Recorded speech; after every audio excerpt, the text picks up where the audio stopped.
After sleeping with my cousin, my fiancé looked at her and said, "I never loved Chloe." Meanwhile, I was lying in a hotel room with a man I'd never met, a man who'd been hired to sleep with me after they drugged my drink. But they never expected their disgusting plan to completely fall apart. And I made them regret it for the rest of their lives. Have you ever been betrayed by the people closest to you? Subscribe and tell me your story. Let's share the pain together. The night Megan asked to be my maid of honor, she cried. Real tears, or what I thought were real tears, rolling down her cheeks, in the bathroom of a bar on Broadway Mascara, smudging her hands, shaking as she held the little box I'd wrapped myself. A lavender ribbon, a bracelet inside with both our initials. She pressed it to her chest like it was the most precious thing anyone had ever given her. "You're asking me," she whispered. I laughed. Who else would I ask? She hugged me so hard I could feel her heartbeat through her dress. Or maybe that was mine. It's hard to tell the difference when you love someone that much, when you've loved them your whole life and never once thought to question it. Megan and I grew up 15 minutes apart in Nashville. Her dad was my dad's younger brother, Uncle David, who drove a delivery truck for a medical supply company and coached Little League on weekends. My parents had done better financially, not rich, just comfortable. A 3-bedroom ranch in Donelson with a deck my dad built himself. Megan's family rented a duplex off Dickerson Pike, where the landlord took 3 weeks to fix anything. None of that mattered when we were kids. We were cousins. We were best friends. We shared a sleeping bag at church camp, stole each other's Halloween candy, and cried together the morning my mom didn't wake up. I was 11. Megan was 9. She held my hand at the funeral and didn't let go until my aunt pulled her away for dinner. After that, she became something more than a cousin. She became the closest thing I had to a sister.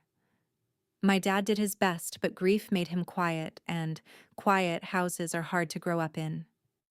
Megan filled the silence. She called every night. She showed up on weekends. She made me laugh when laughing felt like betrayal. We went to the same college, Belmont, because I got a partial scholarship for design, and Megan followed. Same friend group.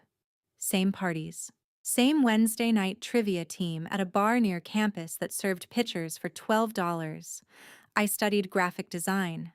Megan studied communications, which she described as learning to talk to people who don't want to listen. She was good at it. Better than I realized. Ryan came into my life junior year. He was a business major from Grand Rapids who wore clean sneakers and smiled like he meant it every time. He held doors open.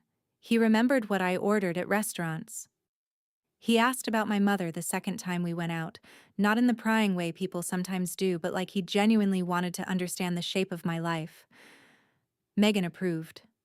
"He's solid," she said, watching him from across a table at our usual spot. Boring in a good way, like a savings account. I threw a napkin at her.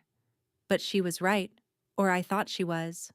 Ryan was steady, safe, and after growing up in a house full of silent steady felt like a miracle. We dated through senior year and the messy years after. I built a portfolio and landed a job at a small design agency downtown Bellwright, creative 11 people, in a converted warehouse off Charlotte Avenue. Ryan worked his way up at a medical device company selling things I couldn't pronounce at prices I couldn't believe. We moved in together at 25. He proposed at 26 on a Tuesday in our kitchen while I was eating leftover pad thai. No ring at first, just him nervous, saying he didn't want to wait for a perfect moment because every moment with me was already enough.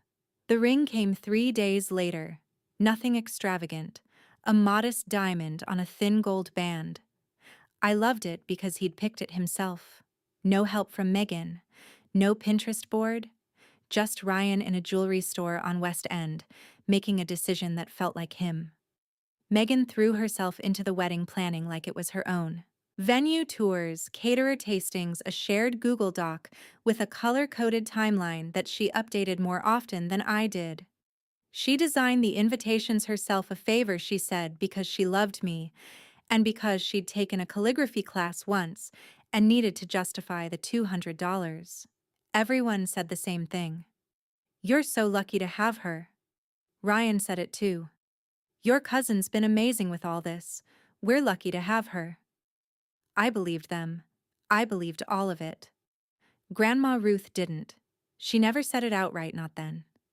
But one Sunday on the phone, after I'd spent 20 minutes talking about how Megan had found the perfect florist, my grandmother went quiet. Then she said, "Baby, I love you, but you trust too easy. You always have." I laughed it off. Told her Megan was family. Told her not everyone had a hidden agenda. "That girl smiles too hard," Grandma Ruth said. "Always has." I changed the subject. I wish I hadn't. 3 weeks before the wedding, Megan texted the group chat. "Bachelorette weekend, girls. Gulf Shores. I'm handling everything." She added a string of emojis, champagne palm trees, a bride, and within an hour, 8 girls had replied with some version of, "Yes." Priya, my best friend from college and the most pragmatic woman I'd ever met, sent a single thumbs up and then texted me privately. "She's not going to make us wear matching swimsuits, right?" I told her probably. She sent back a skull emoji. Megan handled the Airbnb, the itinerary, the group playlist, the matching tank tops that said Chloe's last ride in gold glitter. She handled the restaurant reservations and the bar list and the schedule down to the half hour. She posted a countdown on Instagram, 13 days until we send my girl off in style. And she did. She handled everything. The Airbnb in Gulf Shores smelled like sunscreen and cheap wine, and Megan had decorated the kitchen with rose gold balloons that said Bride Tribe in cursive. There were gift bags on every bed matching sleep masks, mini bottles of Prosecco, and a handwritten note from Megan tucked inside each one. Mine said, "To my cousin, my sister, my best friend. This weekend is all about you." I took a photo of it and posted it to my story. 14 people hearted it within the hour. Megan was one of them.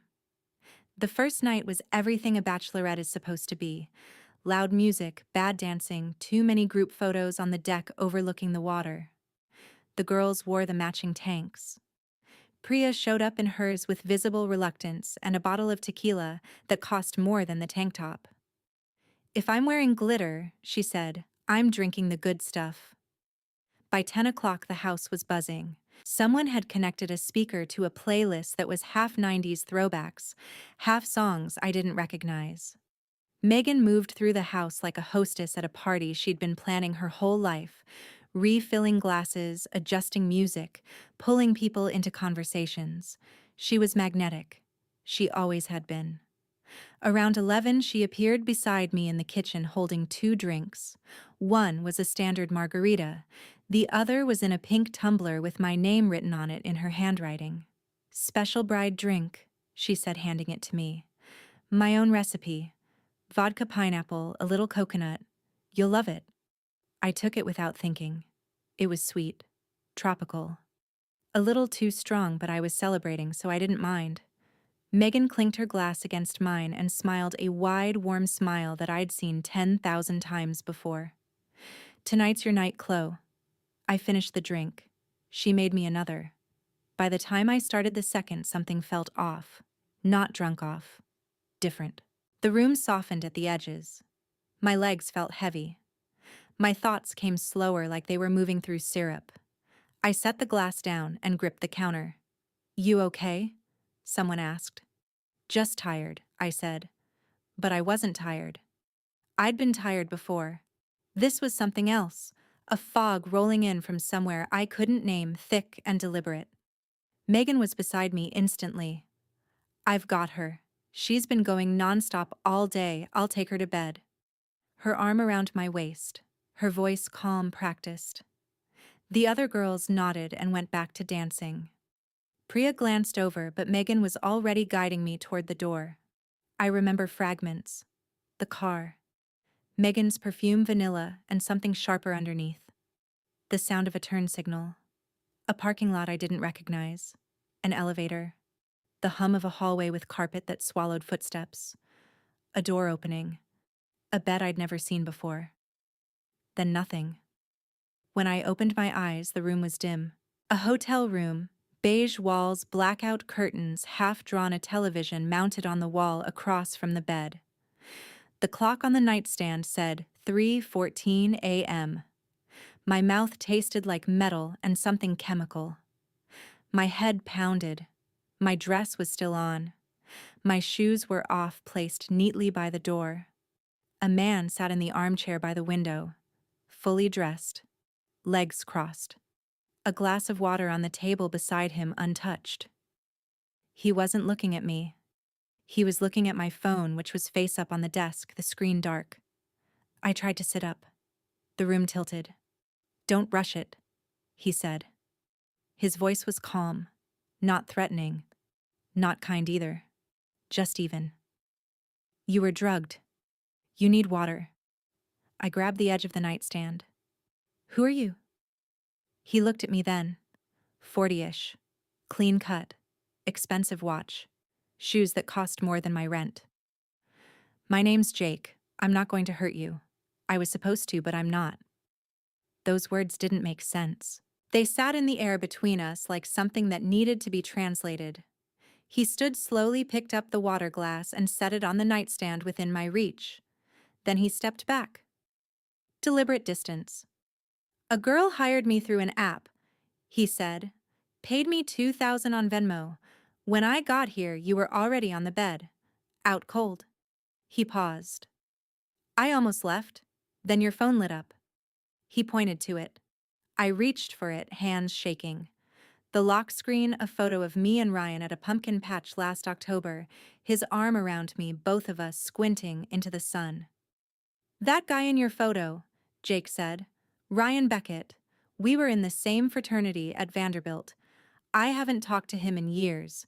Don't even have his number anymore, but I know his face. And I know he's not the kind of person whose fiancé should be waking up in a room like this." My stomach turned. Not from the drug. From understanding that was beginning to form beneath the fog. "Who hired you?" "She used the name Meg. Profile pic was a sunset. No face." He held out his phone. The Venmo receipt. The text thread. Specific instructions, what hotel, what room number, the keycard left at the front desk under a fake name. "I don't know what kind of person sets this up," he said. "But whoever she is, she paid in advance and sent very specific instructions." I stared at the Venmo receipt, the phone number linked to the account. I'd called it almost every day since I was 12. I made it to the bathroom before I threw up. September 19th, I sat in Jake's car in the hotel parking lot for 40 minutes, watching the sun come up over the Gulf, trying to make my hands stop shaking long enough to unlock my phone. Jake had driven me out of the hotel through a side exit. He didn't talk much. He handed me a bottle of water from the back seat and turned the AC on low, even though the morning air was already warm. His car smelled like leather and cedar, the kind of car that cost more than my annual salary. I didn't ask about it. I didn't care. My phone had 19 notifications: group chat, Instagram, 2 missed calls from Priya. One from Megan, time-stamped 20 minutes after she'd left me in that room. I opened the group chat first. The message had been posted at 2:07 a.m. by Brianna, a girl from our friend group who worked in real estate and had never once been subtle about anything. The text was simple. Anyone want to explain this?" Below it, 2 photos. Ryan and Megan, in a bed, sheets tangled. Megan on her side, facing the camera, smiling, a small, sleepy smile that looked rehearsed even in the dim light.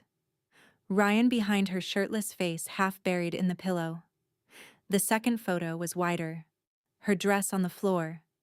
His shirt on a chair. A hotel room that looked like every hotel room. Intimate enough to be damning. Covered enough to be shareable. The comments were already rolling. "What? Is this real? Chloe, are you seeing this? Someone call Chloe." I stared at the photos until my vision blurred. Not from tears. From the effort of trying to reconcile what I was seeing with the man who had proposed in our kitchen over leftover pad thai. The man who held doors open. who remembered my coffee order, who said every moment with me was already enough. I called him. He picked up on the second ring. His voice was wrecked hoarse, cracking the voice of a man who had either been crying or practicing what crying sounds like. Babe. Babe, listen to me. She gave me something. I don't know what it was, but I blacked out. I don't remember anything. I swear on my life, Chloe. She took advantage of me. I closed my eyes. Jake sat in the driver's seat, silent, staring straight ahead. He could hear everything. Ryan was loud enough for both of us. I would never do this to you, Ryan said. You know me, Chloe. You know me. I wanted to believe him. That's the part nobody tells you about betrayal, that even when you're holding the proof, something inside you still reaches for the version of the story where you're wrong. Where the photos are fake. Where the man you love is telling the truth. Where the cousin you grew up with didn't drug you and leave you in a hotel room with a stranger. I need time, I said, and hung up.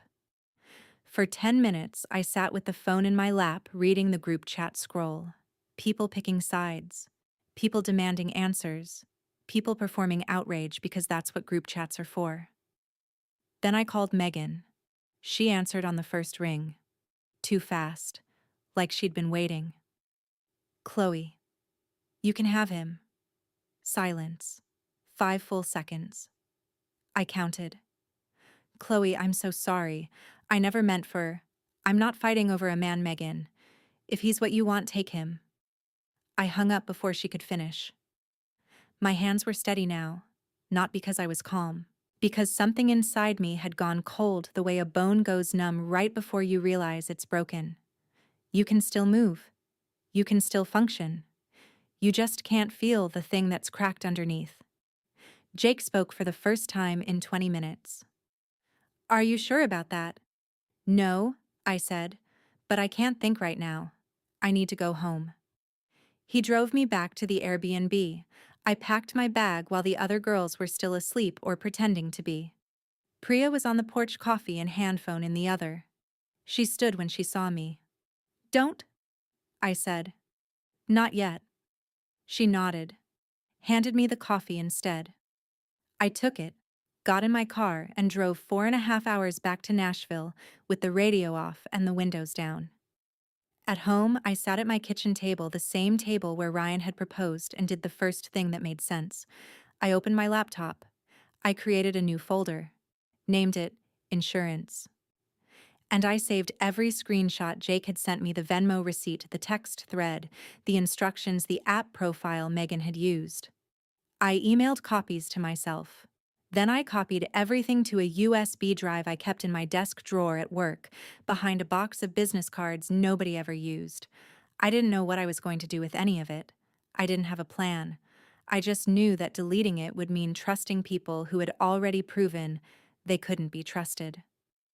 My phone buzzed. Priya. A single text. Don't you dare let this go. Call me, now.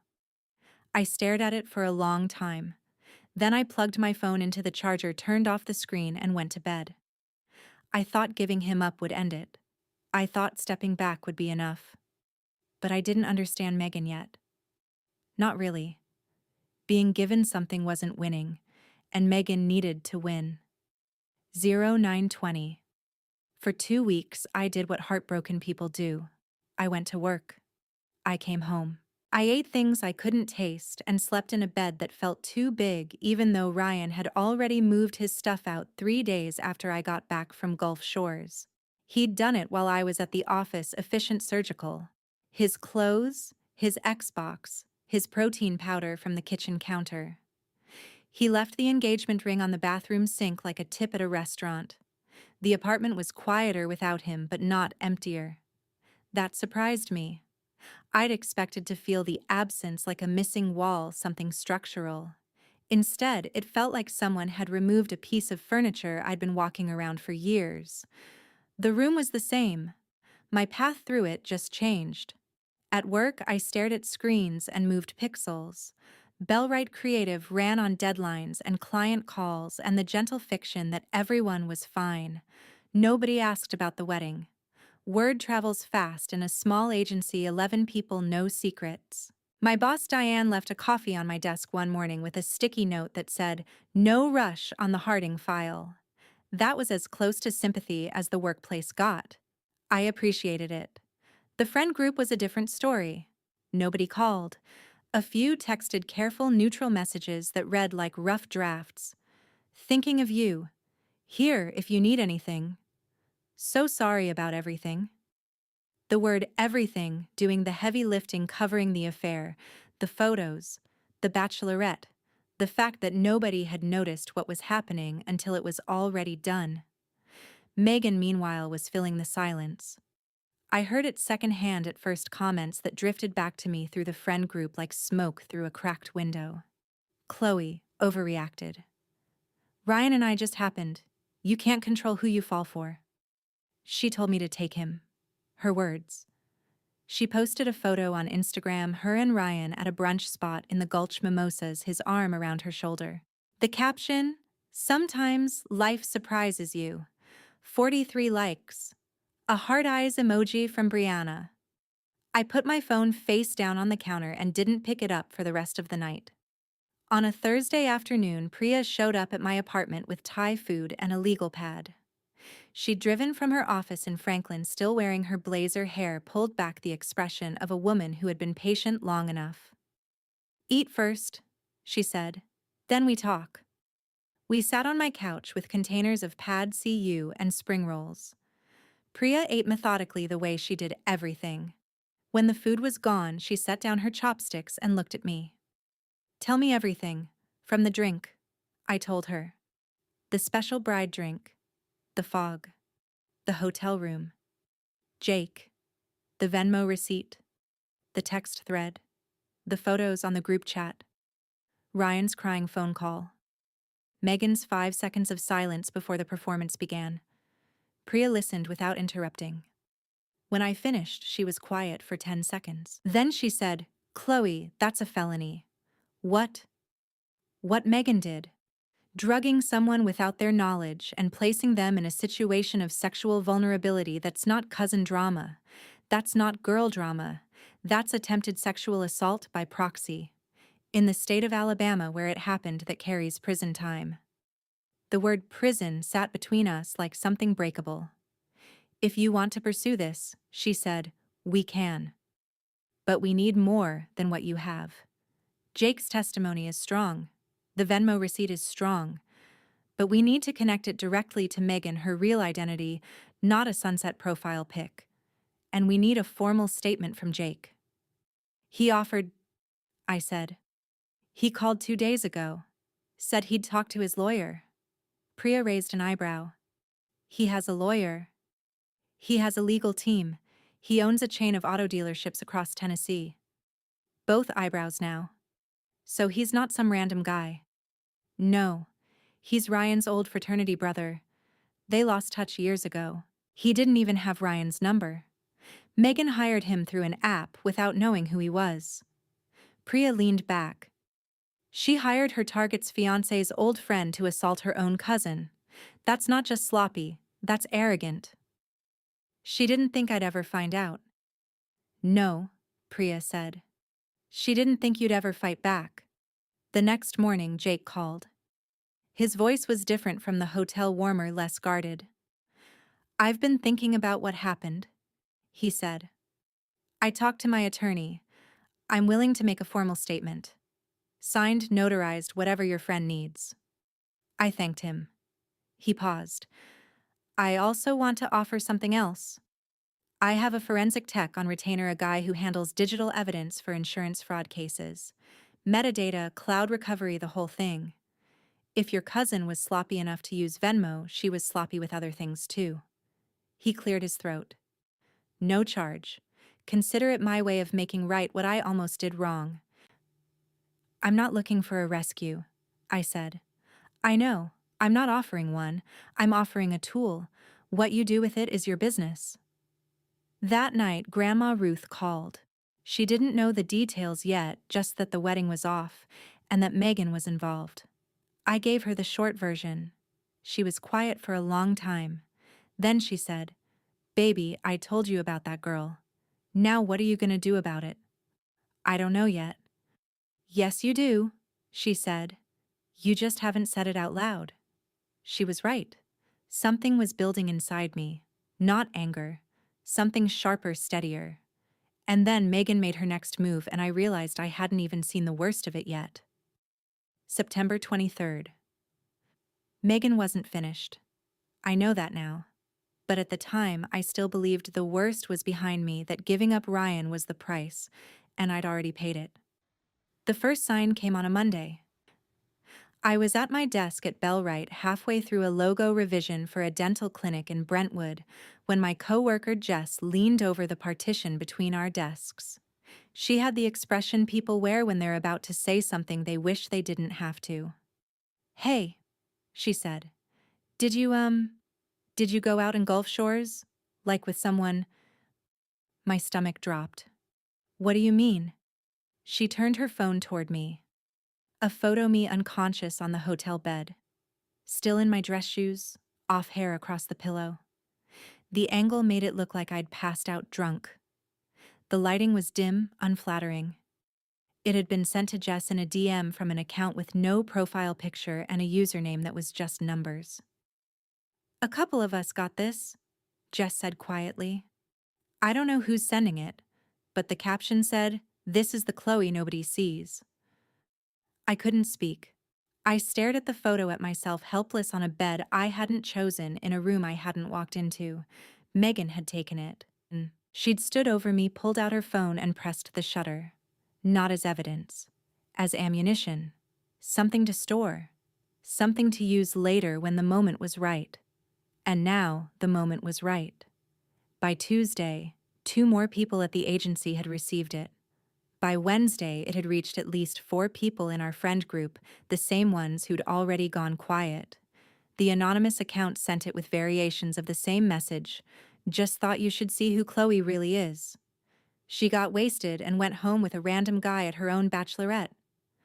Ask her about the hotel room. Diane called me into her office on Thursday.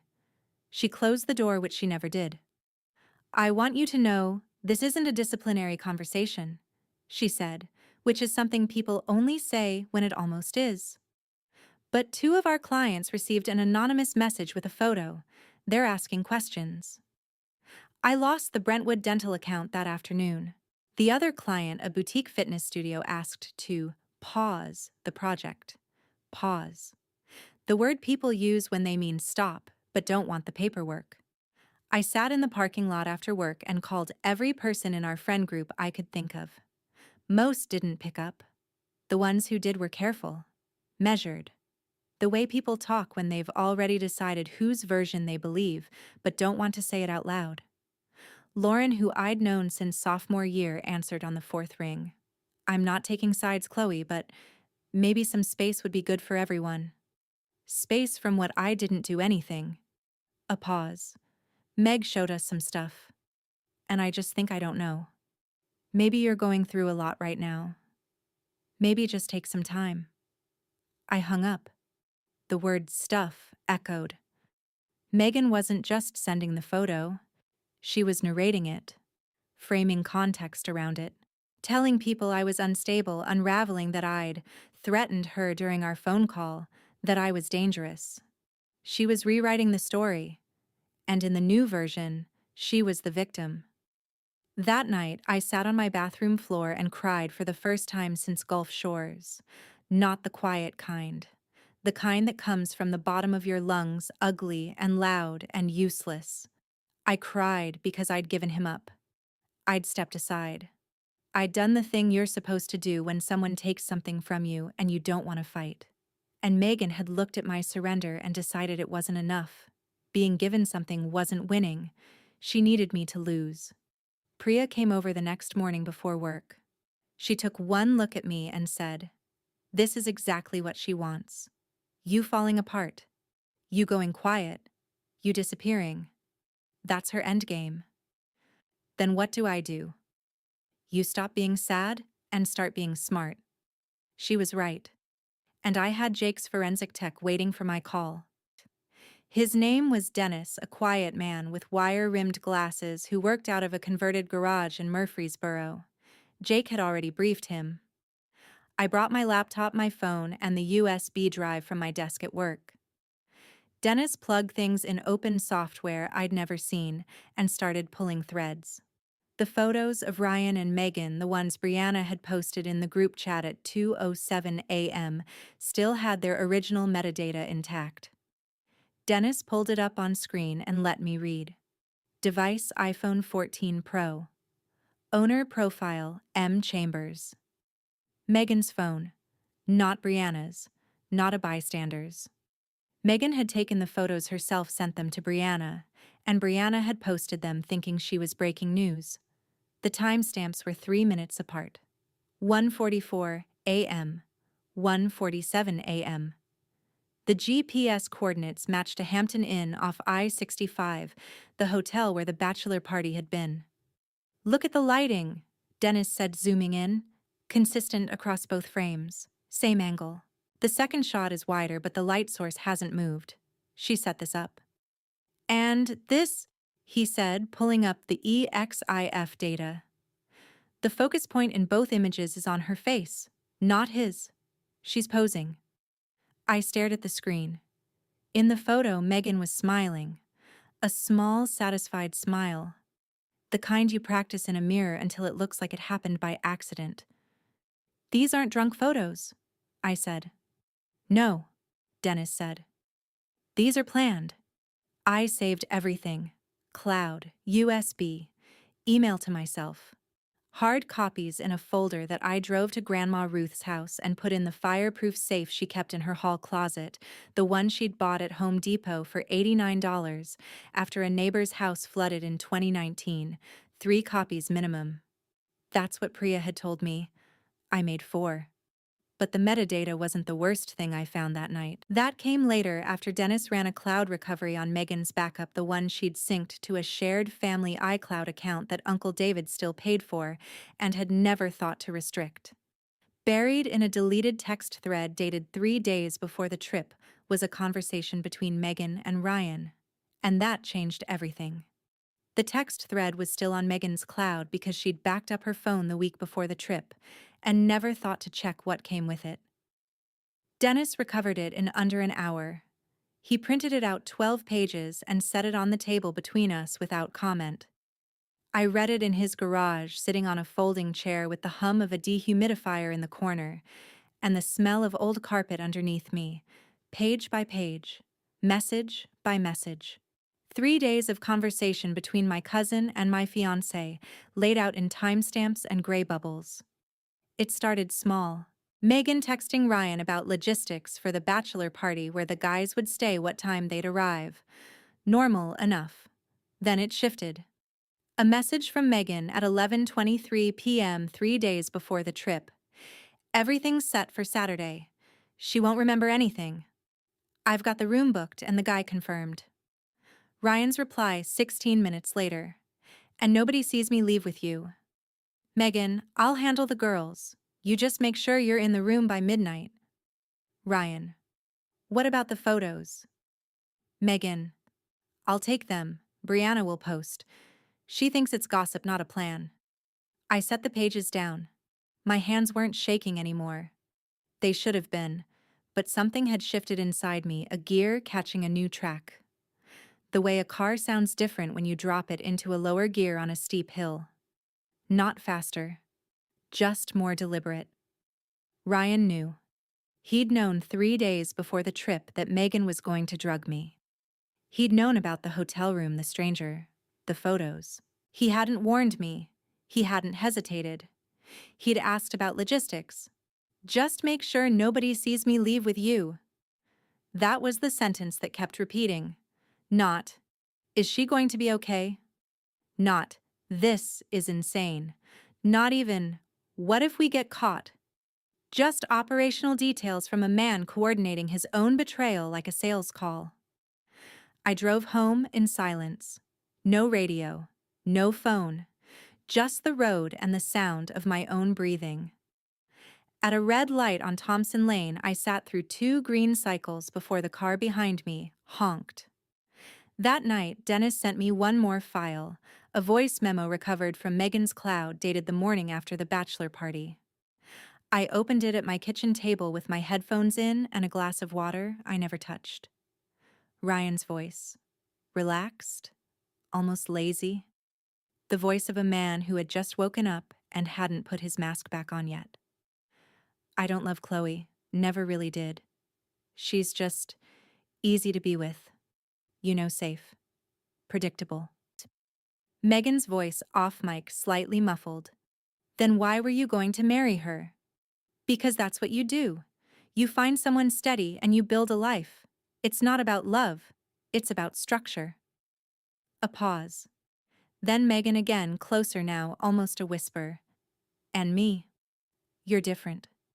Megan laughed. Soft. Pleased. The laugh of a woman who'd just heard exactly what she wanted to hear. I pulled my headphones out and set them on the table. The kitchen was quiet. The fridge hummed.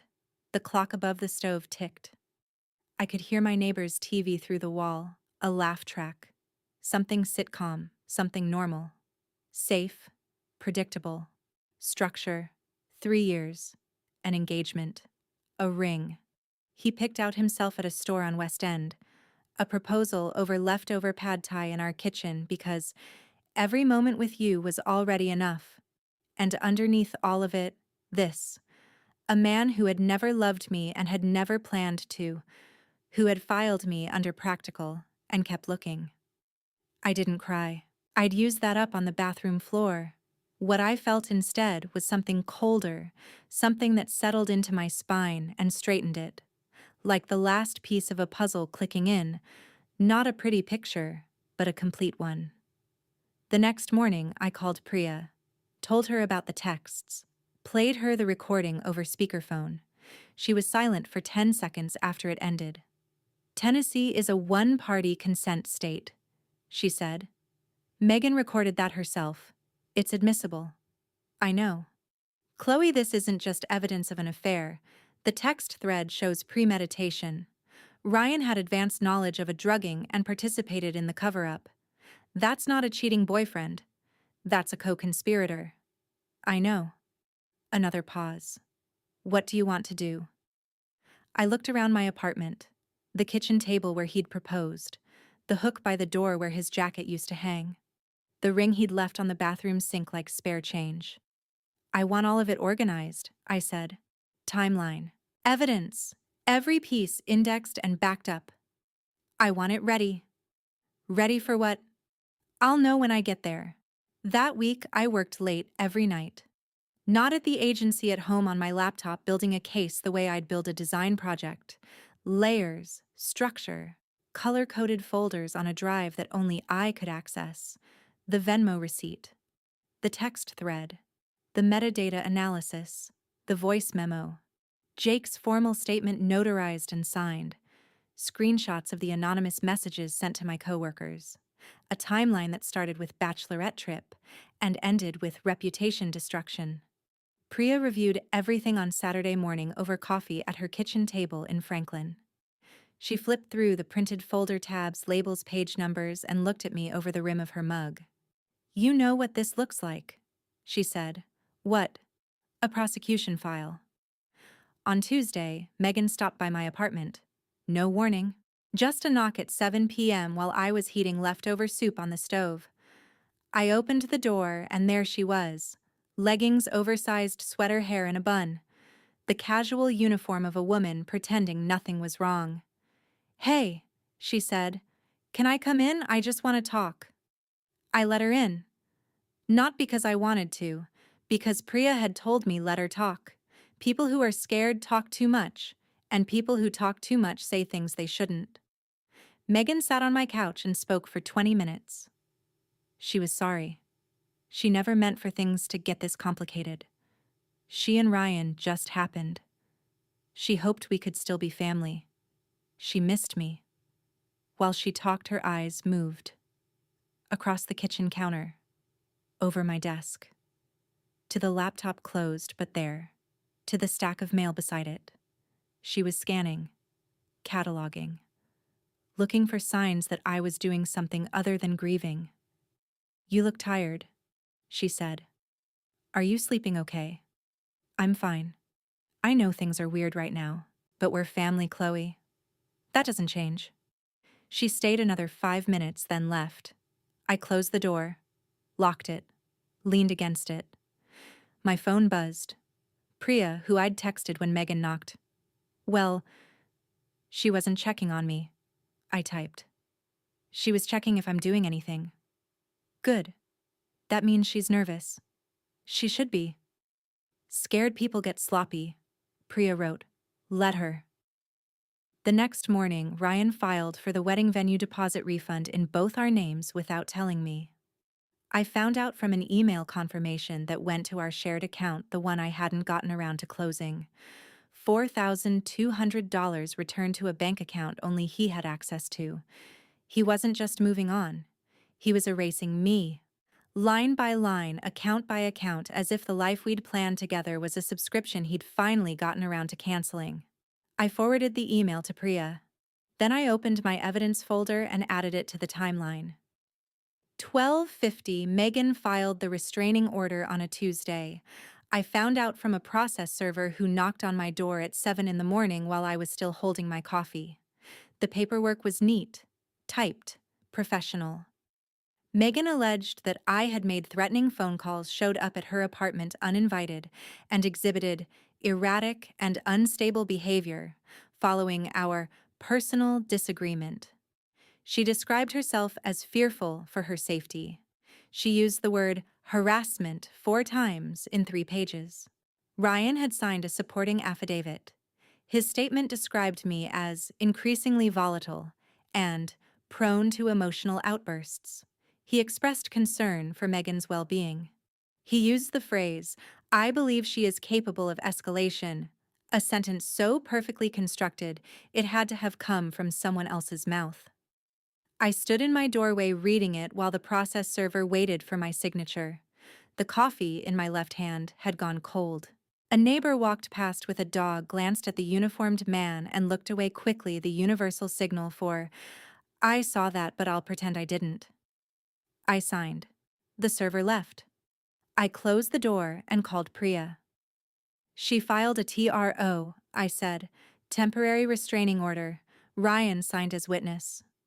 Priya was quiet for 3 seconds. Then, "She's not scared of you. She's building a narrative. If you have a restraining order against you, anything you say about her sounds like retaliation. Anything you present looks like obsession. She's trying to discredit you before you can use what you have." Can she do that? She just did. The hearing for a permanent order is in 2 weeks. You'll need to show up and contest it. If you don't, it becomes permanent, and that follows you. Background checks, employment screenings, everything. That afternoon, Megan posted on Facebook. A long paragraph, the kind people write when they want sympathy, but want it to look like strength. Sometimes you have to protect yourself from people you used to love. Setting boundaries isn't easy, but it's necessary. Grateful for the people who see me and support me through this. 112 reactions, 31 comments, hearts, praying hands. Stay strong, Meg. So proud of you for standing up for yourself. Brianna, you deserve peace, babe. I read every comment, not because I wanted to hurt myself, because I wanted to remember every face that chose her side without asking a single question. On Wednesday, the anonymous account struck again. This time, the photo of me on the hotel bed was emailed directly to Diane at Bellwright. The subject line, "You should know who works for you." Diane called me in. Same closed door, same careful tone. "Chloe, I want to be transparent. We received something. I'm not going to show it to you because I think you already know what it is." I nodded.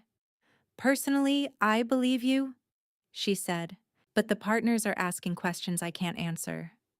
And our clients." She trailed off. "I'm not firing you, but I need you to understand the position this puts us in." I left her office and sat in the bathroom for 10 minutes.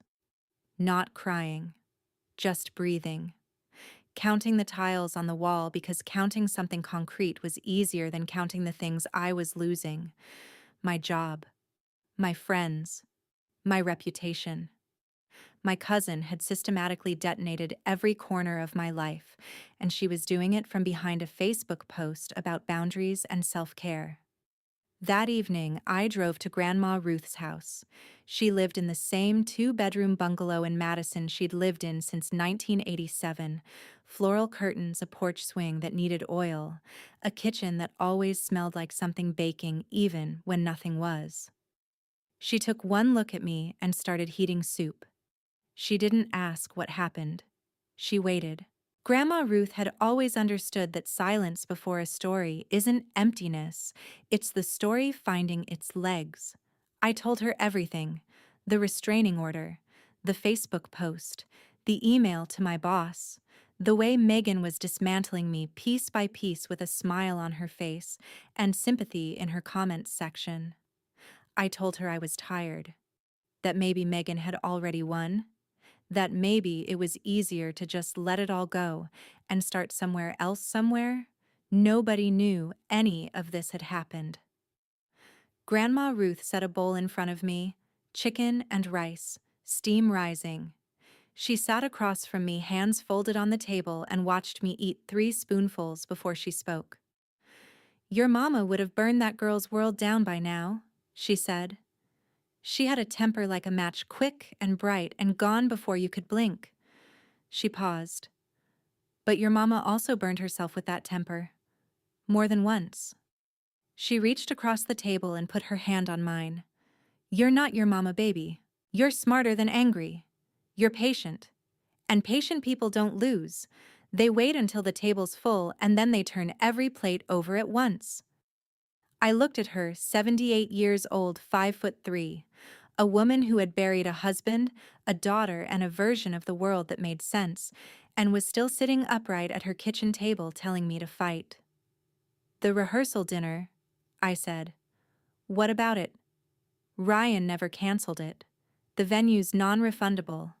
Both families already booked flights. His parents from Michigan, Uncle David and Aunt Carol. Everyone."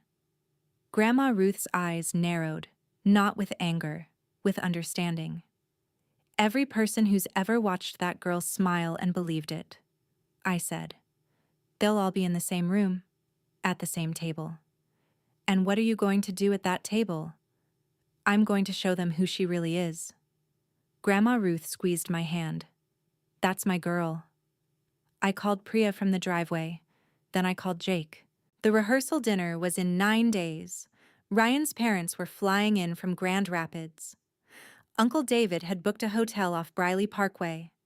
Megan had already posted about it, a story on Instagram, a photo of her dress hanging on a closet door captioned, "Almost time."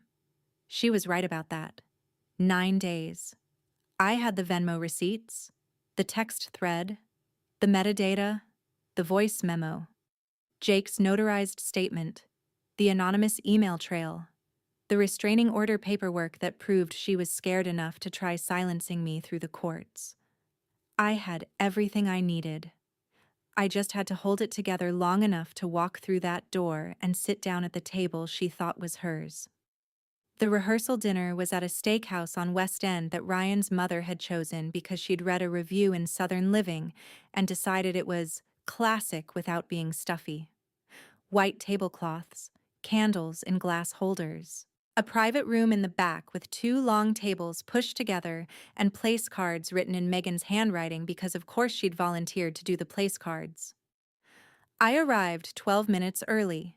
Navy dress, simple earrings, flats because I wanted to be steady on my feet.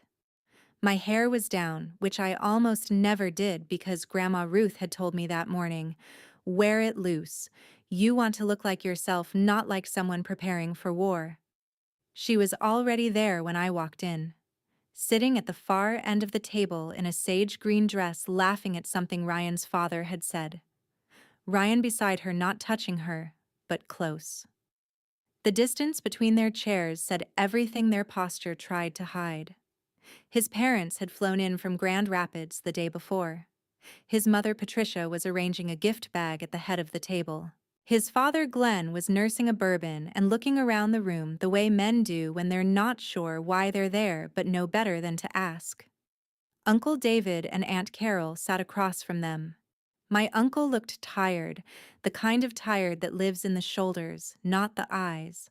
Aunt Carol was talking to Patricia about flight delays. Megan caught my eye as I entered. Her smile didn't waver. She waved a small, confident wave, the kind you give someone you've already beaten. Grandma Ruth came in behind me. 78 years old, 5'3", wearing her church dress and carrying her purse like a weapon. She nodded at Uncle David. She did not look at Megan. Priya was in the parking lot. Jake was at the bar in the main restaurant, one room away, close enough to hear if I needed him. I didn't plan to need him. But knowing he was there was enough. Dinner began. Bread baskets, salads, small talk that floated above the table like a ceiling nobody wanted to touch. Ryan's mother made a toast about family and new beginnings. Megan raised her glass. I raised mine. The wine tasted like nothing. After the entrees arrived, Patricia stood again. "I know this evening is about celebration," she said, "but I also want to say how grateful we are to everyone who's made this journey with Ryan and Chloe." She looked at me, smiled. She didn't know yet. None of them did. When she sat down, I stood up. The room didn't go quiet all at once. It happened in layers, the way sound drains from a space when someone stands who isn't expected to speak. Forks paused. Conversations trailed off. Megan's smile held, but her eyes sharpened. "Before we go any further," I said, "I need to share something with everyone at this table. I wish I didn't. But you deserve the truth, and I've learned recently that waiting for the truth to come out on its own is just another way of letting someone else control the story." I opened the folder I'd carried in my bag, the blue one, the one Priya and I had organized with color-coded tabs. I pulled out the first page, placed it flat on the table so everyone could see. "This is a Venmo receipt," I said. $2,000 paid from an account registered to Megan Chambers to a man she hired through an anonymous app. The payment was made 4 days before my bachelorette party. The instructions she sent him were specific: what hotel, what room number, what to do when I was unconscious. I slid the page toward the center of the table. Uncle David leaned forward. Aunt Carol's hand went to her mouth. Megan's smile vanished. Not slowly. All at once, like a light switch. "Chloe, this is insane," she said. "I don't know what you think you—" The man she hired. I continued, recognized Ryan from college. They were in the same fraternity. He refused to go through with it. He stayed in the room until I woke up and told me everything. I pulled out the second page. The metadata analysis. Dennis's report printed clean with highlighted sections. "These are the photos that were posted in our group chat the night of the bachelor party. The ones that showed Ryan and Megan in bed together. The metadata shows they were taken on Megan's phone. Her device. Her camera. 3 minutes apart. Same lighting. Same angle. Posed." Ryan shifted in his chair. "Chloe, this isn't the place." I turned to him. "Actually, Ryan, this is exactly the place." I pulled out the third page. The text thread. 12 pages printed highlighted. I read one exchange aloud. 3 days before the trip. Megan to Ryan. "Everything's set for Saturday. She won't remember anything." Ryan's reply. "Just make sure nobody sees me leave with you." Patricia made a sound, small, involuntary, like the air had been pressed out of her. Glenn set his bourbon down. He didn't pick it up again. "Ryan knew," I said. "He knew Megan was going to drug me. He knew about the hotel room. He knew about the stranger. He didn't warn me. He coordinated with her." Ryan's face had gone white. Not red. White. The blood pulling inward away from the surface, the body's way of bracing for something it can't outrun. "That's taken out of context," he started. "You don't understand what—" "I understand exactly what it is," I said. but in case anyone here needs to hear it from you directly. I placed my phone on the table. Pressed play. Ryan's voice filled the room. Clear. Unmistakable. Relaxed in the way only a man who thinks he's speaking privately can be. I don't love Chloe. Never really did. She's just easy to be with. Safe. Predictable. But you're different. Silence. Not the polite kind. The kind that has weight. The kind that presses down on a room and holds everyone in place. Patricia's eyes were wet. Glenn stared at his son like he was seeing someone he didn't recognize. Uncle David's jaw was tight. Aunt Carol had both hands flat on the table as if she needed something solid to hold on to. Megan reached for Ryan's arm. He pulled away. Hard. His chair scraped against the floor. "You recorded that," he said to Megan. Not quietly. "You recorded that." Megan's composure cracked, not into tears, into fury. "You said it. You meant it. Don't you dare act like I put those words in your mouth." Because you wanted to hear it, I was playing along. Playing along. Megan grabbed her phone, scrolling, turning the screen toward the table. "You texted me first, Ryan, every time, 2 months before the trip, 3 a.m. messages. I can't stop thinking about you. Chloe doesn't know me like you do. You want me to read them all, because I saved every single one." Ryan lunged for the phone. Uncle David stood up. His chair hit the wall behind him. "Enough," Uncle David said. His voice was low, shaking. He wasn't looking at Ryan. He was looking at his daughter. "Megan, is this true? Did you drug her?" Megan's mouth opened, closed, opened again. "Daddy, it's not—" "Did you drug your cousin? Yes or no?" The silence that followed was the loudest sound I'd ever heard. I picked up my bag, looked at Megan, then at Ryan. Two people who had planned my destruction together and were now destroying each other in front of everyone they'd ever tried to impress. "You two deserve each other," I said. "But you don't deserve me." I turned and walked toward the door. Behind me, Grandma Ruth pushed her chair back, picked up her purse, and followed me out without a word. Nobody stopped us. The last thing I heard before the door closed was the sound of a glass tipping over and Ryan's mother saying his name. Just his name. Once the way mothers do when they've run out of everything else. By midnight, my phone had 47 notifications. I turned it off and slept at Grandma Ruth's house in the bed I used to sleep in during summers with the quilt she'd sewn from my mother's old dresses. I slept 9 hours. Dreamless. The deepest sleep I'd had in weeks, as if my body had been holding its breath since Gulf Shores and had finally let it go. When I came downstairs, Grandma Ruth was at the kitchen table with coffee and her reading glasses, scrolling through her phone with the careful, deliberate tapping of a woman who learned touchscreens at 70 and still didn't fully trust them. She looked up at me and said, "Your uncle called twice. Megan's been crying since you left. And someone named Brianna posted something and then deleted it." She set the phone down. "Sit. Eat. The world can wait until you've had eggs." I ate. Then I turned my phone back on. The group chat had exploded. Not the old one, a new one. Someone had started it without Megan, without Ryan. Just the girls from college, the ones who'd been at the Bachelorette plus a few who hadn't. The messages scrolled back hours. "I feel sick. Did anyone else know about the Venmo thing? I literally helped her pick out the place cards. She told me Chloe was the one who was unstable. She told me that to my face." Lauren, the one who'd told me to take space, had written a paragraph at 1:17 a.m. "I owe Chloe an apology."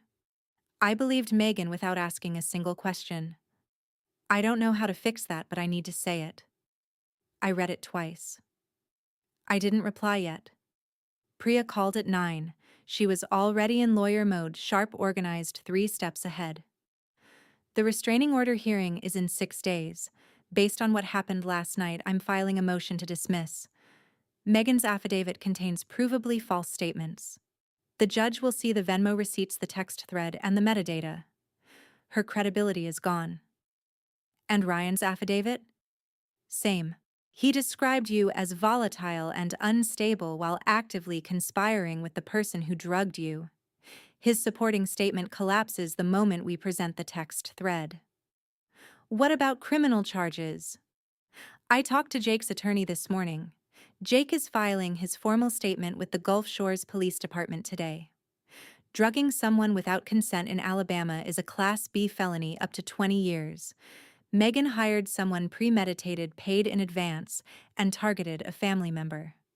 The Venmo receipt, the app messages, and Jake's testimony are more than enough for an arrest warrant. I sat with that for a moment. 20 years. Megan was 25. She'd be 45 before she saw the other side of a maximum sentence. I didn't feel triumph. I didn't feel pity either. I felt the weight of something irreversible, a door that had swung open and couldn't be closed by either of us. And Ryan? I asked. Harder. He didn't administer the drug, but he had advanced knowledge and participated in the cover-up. Conspiracy to commit assault is on the table. At minimum, his affidavit supporting the restraining order is perjury, a Class A misdemeanor in Tennessee. Do it, I said. All of it. The restraining order was dismissed 4 days later. The judge read Megan's affidavit, reviewed my evidence, and struck it down in 11 minutes. Megan didn't show up to the hearing. Her lawyer did, a man from a firm in Brentwood who looked like he'd rather be anywhere else. He offered no argument. The judge noted the dismissal for the record and moved on to the next case. 11 minutes. That's how long it took to undo the document Megan had filed to silence me. Ryan and Megan's mutual destruction continued without my help. Priya heard from a mutual contact that Ryan had called Megan the night of the dinner screaming. Megan had screamed back. This is your fault. If you hadn't recorded, my fault. You slept with me because you wanted to. I have the texts, Ryan. All of them. Every late-night message you sent. Every time you said Chloe was boring. Every time you said you wished you'd met me first. I'll tell the police you drugged me. And I'll show them your reply telling me to make sure nobody saw. You want to play that game? Let's play. Neither of them could destroy the other without destroying themselves. So they did both. Ryan's parents flew home to Grand Rapids 2 days after the dinner. Patricia called me once. Brief, careful, the voice of a woman choosing words like she was walking across ice. I'm sorry, she said. I don't know what else to say. I raised him to be better than this. I know you did, I said. I meant it. Uncle David called on a Sunday afternoon. I almost didn't answer. When I did, he didn't start with an apology, not for Megan, not for himself. He started with a question. Did I miss it? All those years, was she always like this? I thought about it. Really thought. I don't know, Uncle David, I missed it too. He was quiet for a long time. Then he said, I didn't raise her to be this. I know, I said. That's what makes it worse. He asked if I was okay. I told him I was getting there. He said he loved me. I said I loved him too. When I hung up, I sat in Grandma Ruth's kitchen and cried, not for Megan, not for Ryan, but for my uncle who had done everything right and still ended up here. By the end of the month, Megan had been formally charged. Her lawyer negotiated a surrender. She turned herself in at the Gulf Shores police station on a Thursday morning. Mugshot, fingerprints. Bail set at $15,000. Uncle David paid it. He didn't speak to reporters. He didn't speak to me about it either. Her Instagram was deleted. Her Facebook was private. The friend group, what was left of it, had fractured along lines nobody could have predicted. Some people reached out to me. Some disappeared entirely. Some sent messages that were more about their own guilt than my pain, but I read them anyway because guilt is at least a step towards something honest. Ryan moved out of our apartment and into a rental in Antioch. The wedding venue refunded nothing, $4,200 gone. His mother stopped posting family photos on Facebook. His father, according to Priya's contacts, hadn't spoken to him in 3 weeks. Megan texted me once. 4 words. Can we please talk? I read it. I didn't reply. I didn't block her either. I just let it sit there unanswered the way she let me sit in that hotel room alone in the dark, waiting for someone to tell me the truth. Fall came to Nashville the way it always does, slowly then all at once. The trees on my street turned gold and copper, and the air smelled like wood smoke and somebody's dryer sheets from across the parking lot. I moved into a 1-bedroom apartment in East Nashville the first week of October. $1,250 a month, second floor, a balcony the size of a dining table that overlooked a row of crepe myrtles and the back end of a coffee shop. The apartment was small. The closet barely fit my clothes. The kitchen had exactly 4 cabinets and a dishwasher that ran loud enough to hear from the bedroom. It was mine, every square foot of it. No shared lease, no name beside mine on the mailbox, no engagement ring on the bathroom sink. Just my dishes, my furniture, my morning routine coffee, at 6:30 laptop open by 7, the sound of Nashville waking up below me like a city that had been there all along waiting for me to notice. I quit Bellwright. Not because they asked me to. Diane had offered my position back after the restraining order was dismissed, and the full story circulated through the agency in the way stories do, quietly, then completely. But I didn't want to go back to a place where people had seen that photo and wondered, even for a day, if it was who I really was. Instead, I freelanced. Small jobs, at first a logo for a barbecue restaurant in Germantown, brand identity for a yoga studio in Sylvan Park. I built a portfolio website on my kitchen table over a weekend fueled by too much coffee and a playlist Priya had made me called Post-Apocalyptic Productivity. The name was a joke. The playlist was actually good. Jake called in late October. I've got a marketing team at my Franklin dealership that needs a full rebrand. Logo, website, print materials. It's a real project, not a favor. I sent them your portfolio and they want to talk. You didn't have to do that. I didn't. Your portfolio did. I just pointed them in the right direction. I pitched the project on a Tuesday afternoon in a conference room that smelled like new carpet and fresh paint. 3 people across the table, Jake's marketing director and operations manager, and a woman from their ad agency who kept nodding at things I said before I finished saying them. I got the contract. $4,200. More than any single project I'd done at Bellwright. I celebrated by buying a plant for my balcony. A fern, because ferns are hard to kill and I needed something in my life that could survive on inconsistency. Priya came over on Saturdays. She'd bring wine, always the same, Trader Joe's Sauvignon Blanc, always 2 bottles, because she said one was aspirational and insufficient. We'd sit on the balcony if the weather allowed, or on my couch if it didn't, and talk about everything except the things that had brought us here. Work, her cases, a guy she'd been texting who used too many exclamation points, normal things, good things. Grandma Ruth called every Sunday at 4. She asked about my eating. She asked about my sleep. She told me about the squirrel that had gotten into her bird feeder and the sermon at First Baptist that had gone 15 minutes too long. She never mentioned Megan. Not once. She didn't need to. The absence of the name said everything. One afternoon in November, I was walking back to my apartment from the coffee shop downstairs when I saw Megan's Instagram, or what was left of it. She'd reactivated it with a new handle, a new photo, a new bio. No posts yet, just a profile picture of a sunset. The same kind of sunset she'd used on the app when she'd hired Jake. I looked at it for 5 seconds. Then I kept walking. Her felony case was moving through the system in Alabama. Priya updated me when there was something to update. Megan's lawyer had filed motions to suppress evidence. The judge denied them. A preliminary hearing was scheduled for January.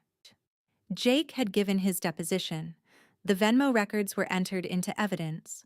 Megan's bail conditions prevented her from leaving Tennessee. Ryan existed somewhere in the margins. Priya heard he'd moved to a studio apartment in Antioch.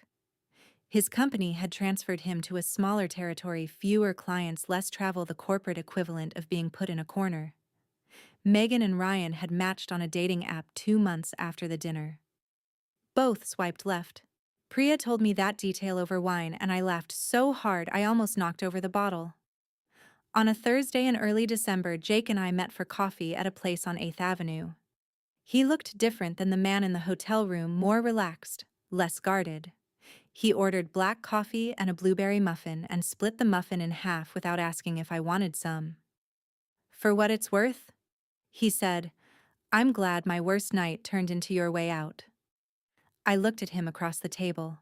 The afternoon light coming through the window, the noise of the espresso machine, the ordinary rhythm of a city that didn't care about our story. He wasn't rescuing me. He wasn't trying to. He was just a man sitting across from a woman sharing a muffin, saying something honest. "Me too," I said. We didn't talk about what might happen next. There was time for that. There was time for everything now. That evening, I sat on my balcony with a blanket and a cup of tea. The crepe myrtles had dropped their leaves, and through the bare branches I could see the Nashville skyline, cranes and lights, and the outline of buildings still going up, still becoming something. My phone buzzed on the armrest. A notification. New client inquiry through my website. I picked it up, read the first line, and smiled. I set the phone back down. It could wait. Everything good could wait. I'd learned that the hard way, but I'd learned it. The people who plan your destruction always forget one thing: they're not the only ones paying attention. If you found out your fiancé said, "I don't love her," behind your back, but still wanted to marry you, would you rather know before the wedding or never know at all? Tell me what you think. And if this story reminded you of someone who tried to write your story, for you share it with the person who needs to hear it. If you want more stories about women who refuse to disappear, stay with me.